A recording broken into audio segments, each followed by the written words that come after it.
Hello students, पीके made के channel में मैं पंकज विश्वकर्मा आप लोगों का बहुत बहुत स्वागत करता हूं। बच्चों, आज का ये वीडियो बहुत इम्पोर्टेंट है क्योंकि अभी तक हमने जो भी पढ़ा है 3 से 4 वीडियो के माध्यम से जो कि मादा जनन तंत्र से संबंधित थे, इन सभी वीडियोस में जो भी आपको जानकारी दी गई थी उन्हीं सभी जानकारी को हम एक बार फिर से रिवाइज करेंगे।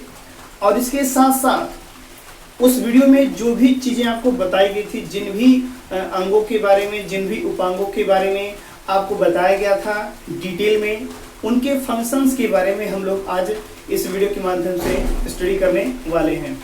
एक बात और मैं बता दूं स्टूडेंट्स, अभी तक हम लोगों ने जो भी पढ़ा है वो एक प्रश्न था मादा जनन तंत्र का सचित्र वर्णन। इसलिए हम लोगों ने जो भी 3 से 4 वीडियो के माध्यम से स्टडी किया है उसमें सिर्फ उतनी ही बातें कही गई हैं जो हमारे एक प्रश्न में होनी चाहिए। मतलब ये हुआ कि मादा जनन तंत्र का जो टॉपिक है ये बहुत बड़ा है। ये मत समझिएगा कि इसे हम 3 से 4 वीडियो के माध्यम से टोटल स्टडी कर लेंगे, ऐसा नहीं है। मादा जनन तंत्र के अंतर्गत जितनी भी चीजें आती हैं, अभी उसमें से तमाम ऐसी चीजें हैं जिसे हम आगे चल करके अलग से वीडियो के माध्यम से अलग से प्रश्न के रूप में पढ़ेंगे। जैसे अंडाशय की अनुप्रस्थ काट का सचित्र वर्णन, ये भी एक प्रश्न पूछा जाता है, इसे हम दूसरे वीडियो के माध्यम से पढ़ेंगे।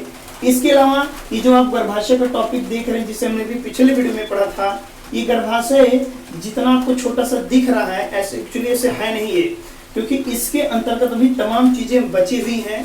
जैसे गर्भाशय में 3-4 प्रोसेस होते हैं, जैसे भ्रूण का प्रत्यारोपण होता है, इसके अलावा प्रेगनेंसी होती है, इसके अलावा शिशु का विकास होता है।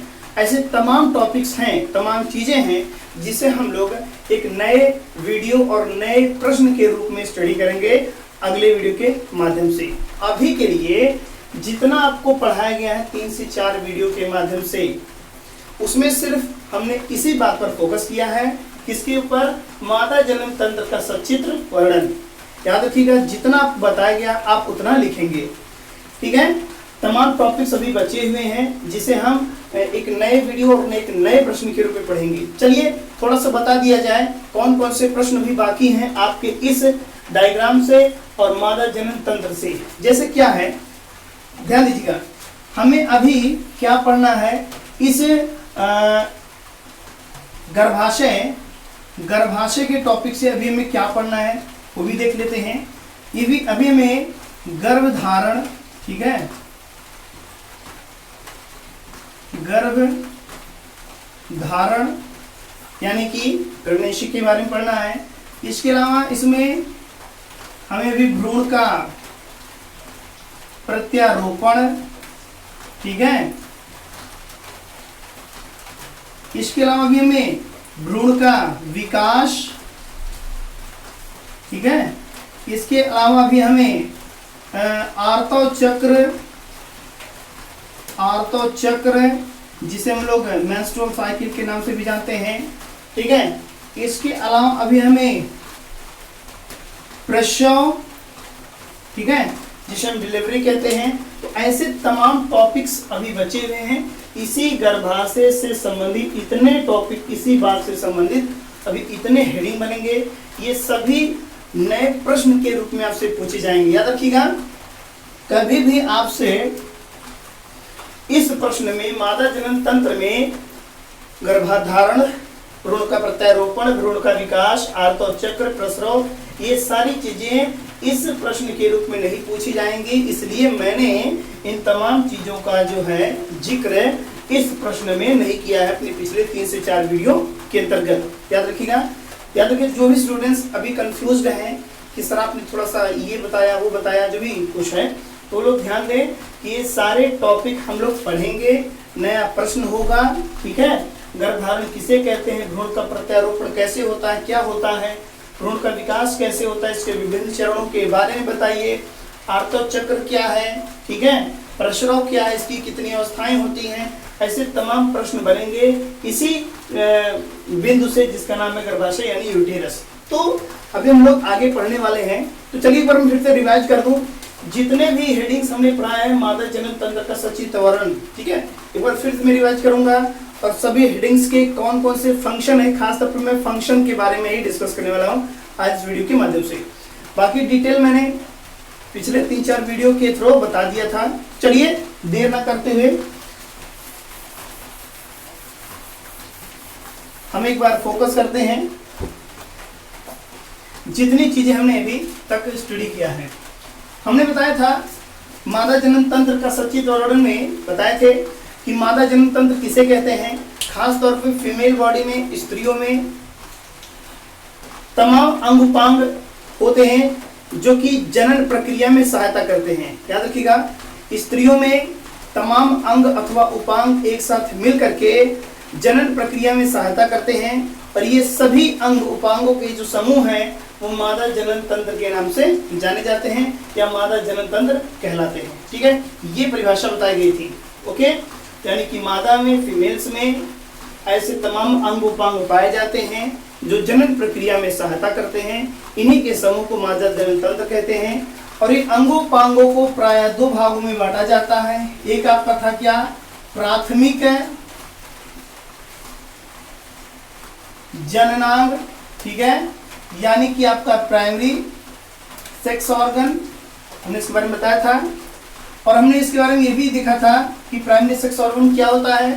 मैंने बताया था कि मादा जनन तंत्र में जो अंडाशय है, ओवरी है, इसी को हम लोग प्राइमरी सेक्स ऑर्गन कहते हैं, प्राथमिक जननांग कहते हैं। यानी कि इसके अंतर्गत हम लोगों ने अंडाशय के बारे में पढ़ा था। ठीक है, तो हम लोग आज अंडाशय के अंतर्गत सिर्फ फंक्शंस देखेंगे या जो भी हेडिंग्स होंगी मादा जनन तंत्र में, सिर्फ और सिर्फ हम लोग आज फंक्शन पर ही गौर करेंगे। तो चलिए देखते हैं।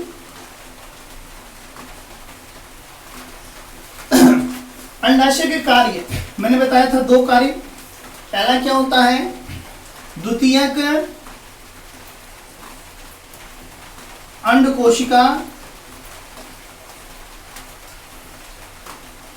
यानी सेकेंडरी ओओसाइट का श्रावण कह सकते हैं या फिर निर्माण कह सकते हैं। कहां से होता है, हमने इसको पीछे डिस्कस किया था। ठीक है, इसको आप पिछले वीडियो में पढ़े भी होंगे। तो ये पहला काम है अंडाशय का।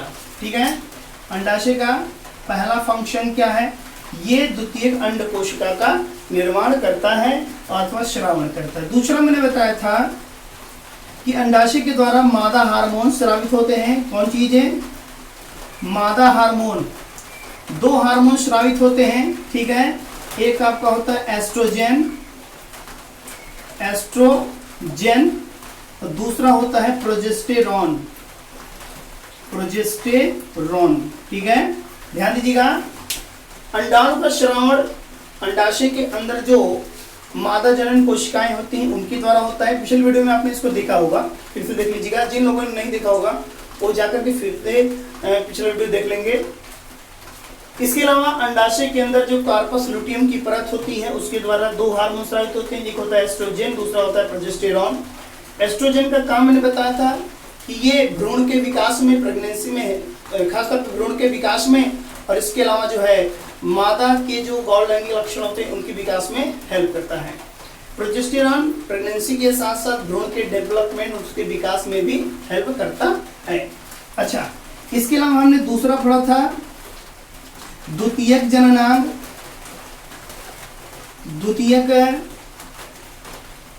जननांग, यानी कि सेकेंडरी सेक्स ऑर्गन। ठीक है, हम लोगों ने इसके बारे में डिस्कस किया था। तो जितने भी जननांग मादा जनन तंत्र के अंतर्गत आते हैं उन सभी जननांगों को प्रायः 2 भागों में डिवाइड किया गया था। सेकेंडरी सेक्स ऑर्गन के अंतर्गत क्या आते हैं, अंडाशय को छोड़ करके शेष जितने भी अंग यहाँ पर दिखाए गए हैं इस डायग्राम में, सभी अंग जो है द्वितीयक जननांग कहलाते हैं। इसमें कौन कौन सी चीजें आती हैं, खास तौर पे इसमें आता है अंडवाहिनी, दूसरा गर्भाशय, तीसरा ग्रीवा यानी कि सर्विक्स, चौथा योनि यानी वेजाइना। हम लोगों ने लगभग देखा जाए अंडाशय को एक वीडियो के माध्यम से बताया गया था, अंडवाहिनी को दूसरे वीडियो के माध्यम से, गर्भाशय और ग्रीवा को जो है एक वीडियो के माध्यम से, और योनि को एक वीडियो के माध्यम से, यानी कि लगभग 4 वीडियो के माध्यम से हम लोगों ने तमाम बिंदुओं को क्लियर किया था। चलिए एक बार फिर से देखते हैं। मैं सिर्फ फंक्शन बताऊंगा, बाकी चीज आप वीडियो के माध्यम से देख सकते हैं। इसका हम लोगों ने 4 वीडियो लगभग स्टडी किया होगा, ठीक है, 4 वीडियो के माध्यम से। तो अंडवाहिनी क्या है ये सब हम लोग जानते हैं, पिछले वीडियो में पढ़ा था। यहाँ से लेकर के यहाँ तक का जो स्ट्रक्चर देख रहे हैं आप, इसी को हम लोग अंडवाहिनी कहते हैं, ठीक है। जितने भी नाम आप देख रहे हैं सब कुछ शरीर के अंदर ही होगा, एब्डोमिनल रीजन में, और सिर्फ वेजाइना ये बॉडी से बाहर होता है। तो वेजाइना एक्सटर्नल जेनिटलिया है, बाह्य जननांग है, बाकी सब क्या है, आंतरिक जननांग है, क्योंकि शरीर के अंदर पाए जाते हैं। तो बताओ अंडवाहिनी का क्या काम होता है, ध्यान दीजिएगा, हम लोग एक एक करके समझते हैं। पहली बात अंडवाहिनी का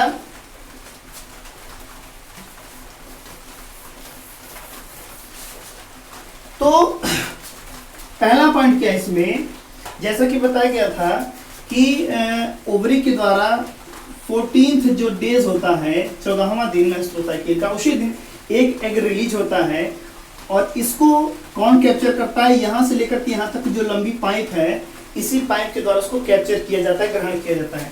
तो पहला काम किया है नाम के आधार पर, अंडवाहिनी माने अंडाणु का वाहन करने वाला, अर्थात द्वितीय अंडकोशिका का ये वाहन करता है, आगे इसको ले जाने का काम, यहाँ से जो भी अंडाणु निकलता है इसको आगे ले जाने का काम करता है। ये क्या करता है, अंडाणु का वाहन करता है, पहला काम इसका। दूसरा बताया गया था कि इस भाग में निषेचन भी होता है, ठीक है। तो ये निषेचन का क्या है, स्थल है। निषेचन यहाँ पर होता है, एम्पुला में 75% चांस है, और इस वाले भाग में जिसे हम कहते हैं इस्थमक एम्पुलरी जंक्शन, यहाँ वाले भाग में, इस वाले भाग में जो है 95% से लगभग देखा जाए चांसेस होते हैं निषेचन का। तो अंडवाहिनी में पहला काम अंडाणु का वाहन करना, दूसरा क्या है, निषेचन का ये स्थल है। अगला क्या है, इस भाग में विदलन होता है। विदलन मतलब होता है क्लीवेज, क्लीवेज मतलब होता है कोशिका का विभाजन। यहाँ पर जो भी जाइगोट बनता है निषेचन के बाद, वो सेल ही होती है, वो सेल डिवाइड होती है ढेर सारे भागों में, इस प्रक्रिया को विदलन कहा जाता है।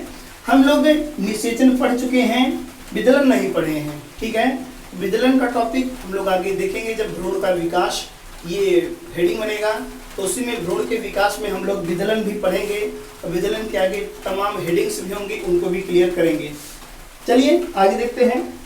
ये 3 काम हो गए खास तौर पे अंडाशय के। इसके अलावा अंडवाहिनी के, इसके अलावा दूसरा हमारा हेडिंग बना हुआ है।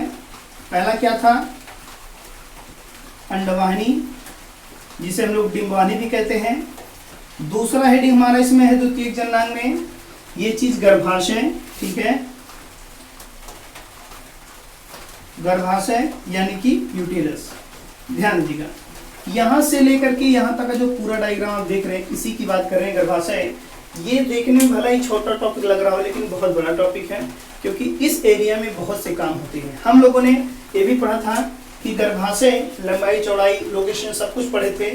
3 भाग होते हैं, ये भी हम लोगों ने पढ़ा था। कौन से, फंडस, दूसरा कौन सा था, बॉडी, तीसरा कौन सा था, सर्विक्स, ठीक है। फंडस, बॉडी और सर्विक्स, ये गर्भाशय के 3 भाग होते हैं।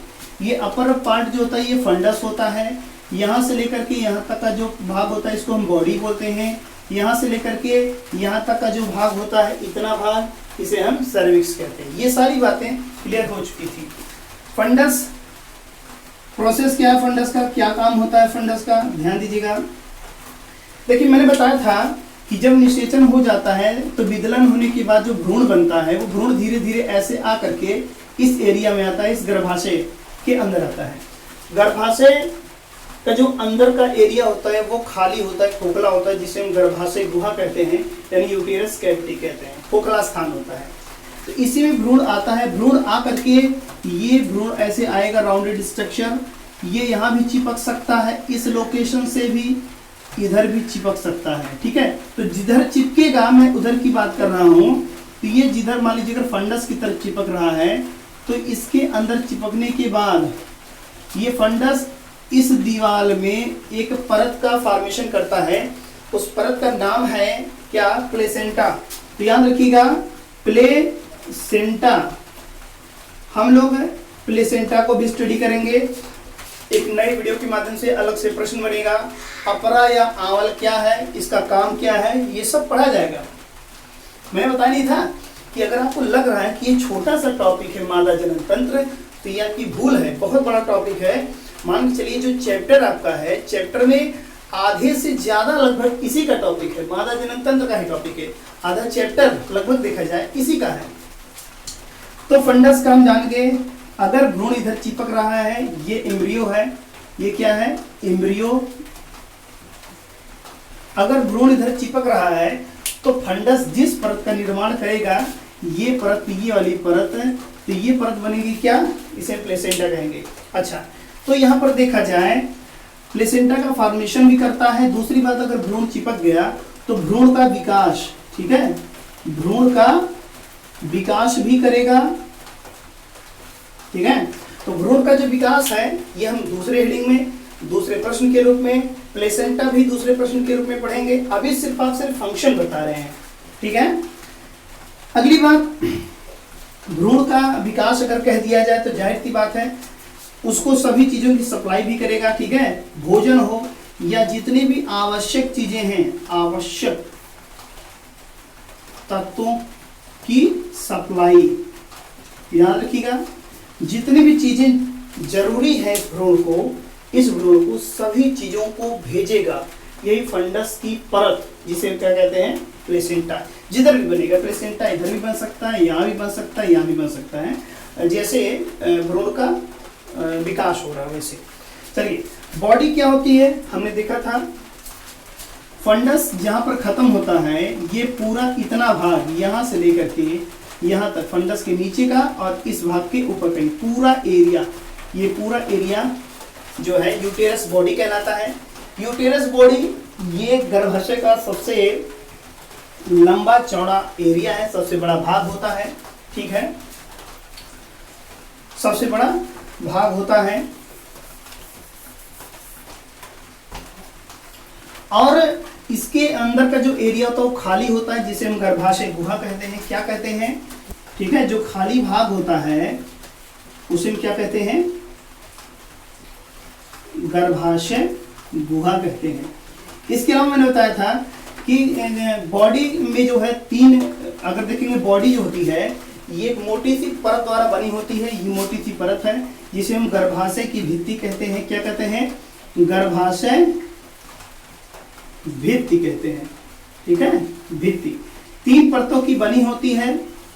हम लोगों ने इसके बारे में भी डिस्कस किया था, पेरीमेट्रियम, मायोमेट्रियम, इंडोमेट्रियम। ये बात आप जानते थे। ये सबसे बाहर वाली होती है, बीच वाली होती है, अंदर वाली होती है। बाहर वाली का काम सिर्फ सपोर्टिंग होता है बस। तो बाह्य भित्ति जो होती है गर्भाशय की सबसे बाहरी परत होती है, जो गर्भाशय को एक मेंटेन करती है, आकार देती है। और इस गर्भाशय को जो अन्य चीजें होती हैं, जैसे यूरिन ब्लैडर है, पेशाब की थैली है, पीछे जो है मलाशय होता है, उन चीजों से ये अलग रखती है। बीच वाली परत जो होता है बड़ी मोटी होती है, मैंने बताया था इसमें, क्योंकि मसल्स की तीन परतें होती हैं। ठीक है, कौन सी मसल्स होती हैं? संकुचनशील मसल्स होती हैं, ओके, इलास्टिक मसल्स होती हैं। तो इसमें मसल्स की तीन परतें होती हैं, मोटी परत होती है। और ये मोटी परत बड़ी इंपॉर्टेंट है, मैंने बताया था, क्योंकि गर्भाशय जो है यहां पर क्या होता है, भ्रूण जो है का प्रत्यारोपण होगा, प्रत्यारोपण होता है। इसके अलावा जो भी भ्रूण यहाँ पर बन रहा है उसको विकसित होने के लिए सभी चीजों की सप्लाई की जाती है। याद रखिएगा, जैसे जैसे भ्रूण का विकास होगा वैसे वैसे जो है इस गर्भाशय के अंदर, ठीक है, बेबी की साइज बढ़ने पर ये एरिया फैलता है। फैलने के प्रोसेस में इसके अंदर जो मसल्स होती हैं, तीन लेयर जो है मसल्स की जो 3 लेयर होती हैं वही फैलती हैं और जाकर के गर्भाशय की साइज को बढ़ाती हैं। ठीक है, और ये भी मैंने बताया था कि ये मसल होती हैं जो डिलीवरी के बाद ये इस भाग को फिर से कॉन्स्ट्रिक्ट कर देती हैं और फिर से उसी आकार में ले आती हैं। तो ये बड़ा इंपॉर्टेंट पॉइंट होता है। लगभग सभी चीजें, ठीक है, इस एरिया के द्वारा ऑक्सीटोसिन निकलता है। क्या निकलता है? ऑक्सीटोसिन। ये हार्मोन है, मैंने बताया था फीमेल हार्मोन है जो खास तौर पे प्रसव में हेल्प करता है। प्रसव, ठीक है, यानी डिलीवरी प्रक्रिया में हेल्प करता है। ये ऑक्सीटोसिन हार्मोन इस दीवार को जब ये गर्भाशय फैल जाता है तो दीवार को सिकोड़ता है। सिकोड़ने पर अंदर जो बेबी उसको उस पर प्रेशर पड़ता है और तब जाकर के बेबी जो होता है स्पेल आउट आता है बाहर की तरफ। तो प्रसव प्रक्रिया में ये जो है हार्मोन हेल्प करता है। और ये हार्मोन कहाँ से निकलता है? इसी की दीवार के मायोमेट्रियम से। ठीक है, इसके अलावा मैंने बताया था कि इसके अंदर जो है इलियक मसल नसें होती हैं। कैसी नसें? स्प्रिंग की तरीके से। कौन सी नसें होती हैं? इलियक नसें होती हैं। ठीक है, ये नसें जब गर्भाशय फैलता है तो उसी के साथ ये नसें भी फैल जाती हैं। जब गर्भाशय सिकुड़ता है तो उसी के साथ नसें सिकुड़ जाती है, क्योंकि ये स्प्रिंग की तरह होती हैं जो ब्लड की सप्लाई करने के लिए आगे भी जाती हैं। ठीक है, तो जितनी भी ग्रंथियां होती हैं, एसेंशियल ग्रंथियां, ये सारी ग्रंथियां इसी बीच वाली परत में होती है। सबसे मोटी परत होती है, याद रखिएगा। तो सभी ग्रंथियां भी इसी में होती हैं, ग्रंथि। ओके, अच्छा, इसके अलावा हम लोगों ने देखा था कि जो बाहर अंदर वाली परत होती है वो लहरदार होती है। ओके, जिसे हम लोग क्या कहते हैं? इंडोमेट्रियम कहते हैं। इंडोमेट्रियम ये लहरदार परत होती, पतली परत होती है और 2 पतली पतली परतों के द्वारा बनी होती है। बताया गया था पिछले वीडियो में कि एक आपका स्ट्रेटम फंक्शनलिस था और एक आपका स्ट्रेटम बेसिलिस था। फंक्शनलिस माने ऊपर वाली, बेसिलिस माने नीचे वाली आधारी परत। ठीक है, ये भी बताया गया था कि मेंस्ट्रुअल साइकिल के दौरान जो ऊपर वाली परत होती है फंक्शनलिस, वो उजड़ जाती है। उजड़ती है, उसी के साथ साथ ब्लड भी निकलता है और मेंस्ट्रुअल साइकिल के दौरान वो रज के रूप में शरीर से बाहर जाता है। बाद में क्या होता है, जो नीचे वाली परत थी स्ट्रेटम बेसिलिस, वही परत फिर से ऊपर वाली परत का निर्माण करती है, फंक्शनलिस का निर्माण करती है और धीरे धीरे ये प्रक्रिया फिर से सामान्य हो जाती है। खास तौर पे ये जो एंडोमेट्रियम आप देख रहे हैं, इस एंडोमेट्रियम की परत द्वारा क्या निकलता है? म्यूकस निकलता है। म्यूकस क्या होता है? चिपचिपा सा पदार्थ है। ठीक है, जिसे इधर से निकलने वाला मटेरियल होता है उसी को म्यूकस भी कहते हैं। तो वैसे ही एंडोमेट्रियम के द्वारा म्यूकस निकलता है। वो म्यूकस इस रास्ते में आकर के जम जाता है, ठीक है, और एक ब्लॉक बना देता है। लेकिन ये कब बनेगा? जब प्रेगनेंसी होगी तभी से, जैसे इधर का मटेरियल इधर ना आए और इधर का मटेरियल अंदर ना जाए। ठीक है, तो ये गर्भाशय के अगर देखा जाए कुछ फंक्शंस हैं। मैंने बताया था गर्भाशय में और भी तमाम काम होते हैं, जैसे भ्रूण का प्रत्यारोपण होगा, भ्रूण का विकास होगा, ठीक है, और शिशु का विकास होगा। तो हम अभी कई टॉपिक को आगे पढ़ेंगे। क्या क्या हमें आगे पढ़ना है, फिर से मैं एक बार बता दूं। अभी हमें क्या पढ़ना है? भ्रूण का प्रत्यारोपण, प्रत्यारोपण। दूसरा भ्रूण का विकास। तीसरा शिशु का विकास। अगला प्रसव, यानी कि शिशु जन्म। ठीक है, तो ये सभी काम जो है अगर देखे जाएं 1 2 3 4, ये सभी काम जो है इसी गर्भाशय के ही हैं। लेकिन इन सभी कामों को हम लोग एक हेडिंग के माध्यम से पढ़ेंगे। आपने जो भी हेडिंग में गर्भाशय लिखा होगा उसके कार्य में आप ये सब लिख सकते हैं। ये सभी क्या है? उसके कार्य हैं। ये सब उसके कार्य हैं। ठीक है, इसके बाद हम लोगों ने आगे भी देखा था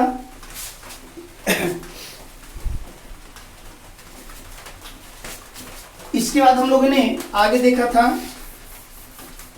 तीसरा पॉइंट, सर्विक्स। फोकस करिएगा, रिवीजन का टॉपिक है ये, सिर्फ और सिर्फ फंक्शन हम लोग यहाँ पर रिवाइज कर रहे हैं। ठीक है, तीसरा टॉपिक था आपका इसमें क्या? सर्विक्स। तो यहां से लेकर के ध्यान दीजिएगा, इसको मैं हटा दे रहा हूं। यहां से लेकर के यहां तक का जो आप देख रहे हैं भाग, ये इतना भाग जो है सर्विक्स कहलाता है, इतना भाग। एक्चुअली ये गर्भाशय का ही भाग है जिसे हम लोग ग्रीवा लिखते हैं, ग्रीवा भाग यानी कि सर्विक्स। इसके बारे में देखते हैं। तो ये सर्विक्स है, गर्भाशय की परतों के द्वारा ही बना हुआ एक छोटा सा लगभग 7.5 सेंटीमीटर के आसपास, कितना 7.5 सेंटीमीटर के आसपास ये लंबा एक एरिया होता है। इसके दो भाग होते हैं, ठीक है, ध्यान दीजिएगा, सर्विक्स के दो भाग होते हैं। एक क्या होता है, सर्विक्स का जो आधा भाग है, यहाँ ध्यान से देखिएगा, ये भाग हमने वेजाइना बनाया है, ये भाग हमने वेजाइना बनाया है, ठीक है। तो आधा भाग जो है सर्विक्स का, इस चीज का आधा भाग देखेंगे आप, ये देखिएगा वेजाइना में है इतना भाग, और इतना भाग जो वेजाइना के ऊपर है। तो जो ऊपर वाला भाग होता है, इस भाग को हम लोग क्या कहते हैं, सुप्रा वेजाइनल सर्विक्स। ओके, इस भाग को, जो भाग वेजाइना के अंदर होता है, उसको हम क्या बोलते हैं, वेजाइनल सर्विक्स। ये क्या था, इतना भाग वेजाइनल सर्विक्स था, इतना, और इतना भाग यहां से लेकर के यहां तक इतना भाग क्या था, सुप्रा वेजाइनल सर्विक्स। सुप्रा माने श्रेष्ठ, वेजाइना के ऊपर का जो सर्विक्स है वो होता है सुप्रा वेजाइनल सर्विक्स, ठीक है। तो बताया गया था। सर्विक्स का काम क्या है ये भी जान लेते हैं हम, क्योंकि कार्य पर हम लोग विशेष फोकस करेंगे। सर्विक्स का काम मैंने बताया था कि ये सर्विक्स में बीच में एक रास्ता होता है, ये देख रहे हैं, यहां से लेकर के यहां तक का जो रास्ता है, ओके, इस रास्ते को कहते हैं क्या हम लोग,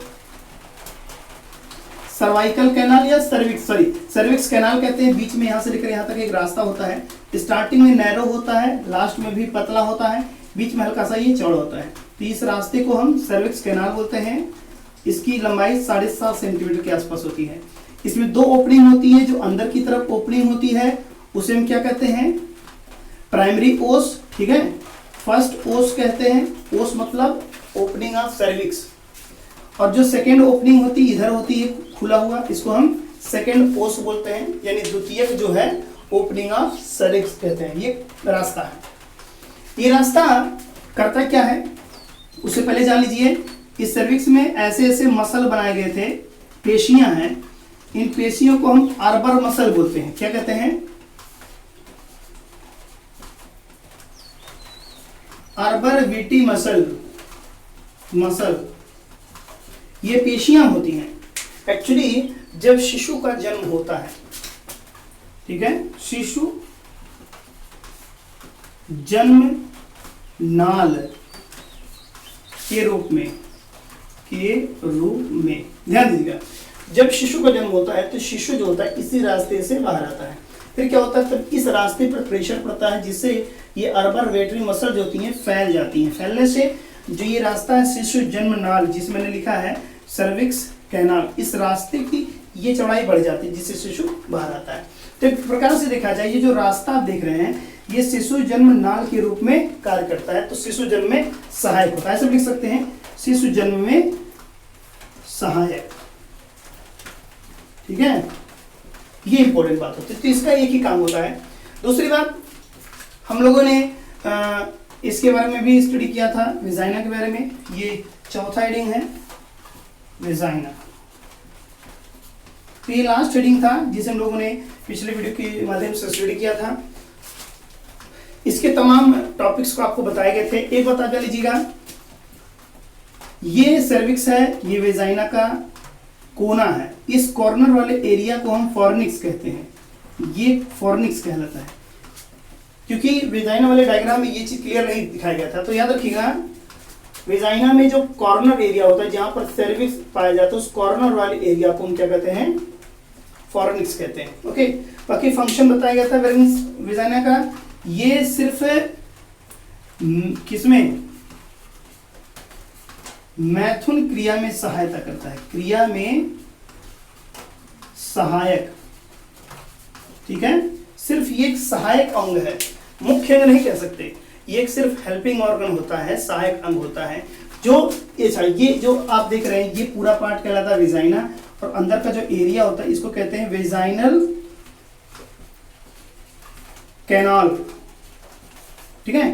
तो ये जो सर्विक्स कैनाल है और वेजाइनल कैनाल है, यानी यहां से लेकर के यहां तक का रास्ता, और यहाँ से लेकर के यहाँ तक का रास्ता, दोनों रास्ते मिल करके शिशु जन्म नाल बनाते हैं। याद रखिएगा कौन कौन सा, ग्रीवा नाल,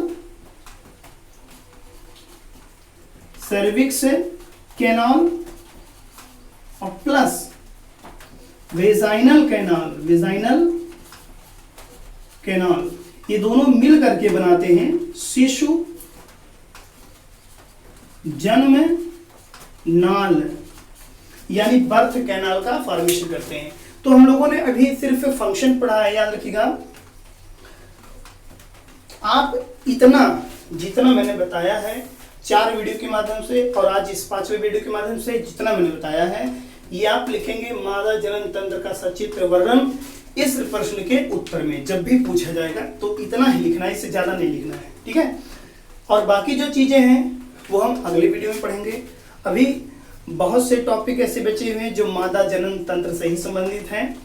तो नेक्स्ट वीडियो हमारा खास तौर पर रहेगा अंडाशय की अनुप्रस्थ काट के ऊपर। अगर आप अंडाशय के अनुप्रस्थ काट पढ़ेंगे तो उसके बाद आप जान पाएंगे कि भ्रूण का विकास कैसे होता है, प्रेगनेंसी कैसे होती है, डेवलपमेंट कैसे होता है, शिशु का जन्म कैसे होता है, ये सारी चीजें आप आगे जान पाएंगे। तो आई होप ये चीज आपको क्लियरली समझ में आई होगी। नेक्स्ट वीडियो में फिर से मिलेंगे, तब तक के लिए नमस्कार।